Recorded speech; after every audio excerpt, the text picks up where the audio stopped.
Hi guys, good morning. Welcome to my channel.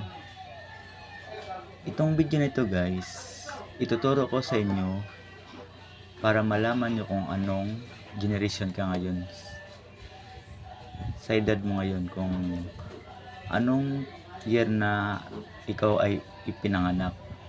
Kung anong year na ikaw ay pinanganak guys, kung nasa 1928 to 1945 ka na pinanganak, ikaw ay kabilang sa silent generation. At kung ikaw naman guys ay ipinanganak sa 1946 to 1964, ikaw ay kabilang sa boomers.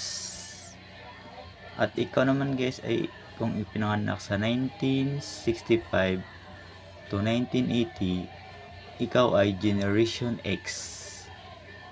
At kung ikaw naman guys ay ipinanganak sa 1981 to 1996, ikaw ay kabilang sa Millennials. At kung ikaw naman guys ay ipinanganak sa 1997 hanggang sa 2012 na, ikaw ay kabilang sa Generation Z. Sa gitna guys, kulang in Generation Z. At ikaw naman guys ay kung ipinanganak na sa 2013 to 2025, ikaw ay kabilang na sa Generation Alpha.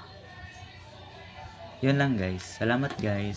Sana may natutunan naman kayo sa video kong ito ngayon.